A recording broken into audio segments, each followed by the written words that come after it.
இன்றைக்கி என்ன வீடியோனா, கிருஷ்ண ஜெயந்தி அன்றைக்கி எங்கள் வீட்டு குட்டி கிருஷ்ணர், என் பொண்ணுக்கு கிருஷ்ணர் வேஷம் தான் போட்டோம். அப்போ என் பொண்ணுக்கு ஒரு 5 மந்த் இருக்கும். எங்கள் ஹஸ்பண்ட் அப்போ ஆஃபீஸ் போயிட்டார். ஈவினிங் 7 மணிக்கு தான் வந்தார். பாப்பாவுக்கு தேவையான கிருஷ்ணருக்கான தேவையான எல்லா ஜுவல்லரி மேக்கிங்கும் வாங்கிட்டு வந்தாங்க. நாங்கள் அழகாக அவளுக்கு மேக்கப் எல்லாம் பண்ணிவிட்டு ஃபோட்டோ எடுக்கலாம் சொல்லி பிளான் பண்ணியிருந்தோம்.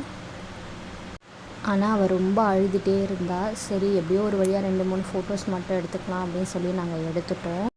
நான் மேரேஜ் ஆகி வந்த புதுசில் தான் கிருஷ்ண ஜெயந்தி கொண்டாடவே ஆரம்பித்தேன். இதுக்கு முன்னாடி எனக்கு கிருஷ்ண ஜெயந்தி என்னென்னா தெரியவே தெரியாது.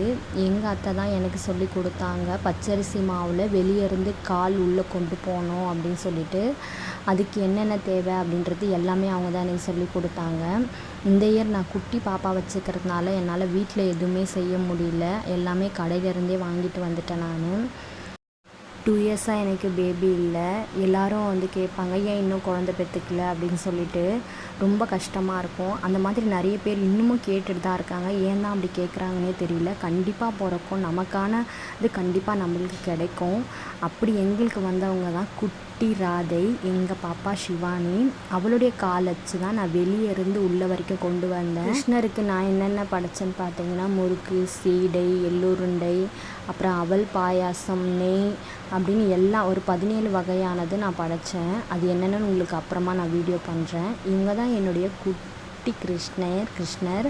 இவங்க நின்று பார்க்கும்போது அப்படியே கிருஷ்ணரே எங்கள் வீட்டுக்கு வந்த மாதிரி இருந்துச்சு. ரொம்பவே அன்றைக்கி ஹாப்பியாக இருந்தோம் நாங்கள். யாருமே குழந்தை இல்லை அப்படின்னு சொல்லி ஒரு மாதிரி பேசாதீங்க. கண்டிப்பாக எல்லாருக்குமே ஒரு நேரத்தில் குழந்தைங்க வருவாங்க. எங்கள் வீட்டுக்கு வந்தது குட்டி ராதை. கண்டிப்பாக வருஷம் நீங்கள் கிருஷ்ண ஜெயந்தி கொண்டாடுங்க.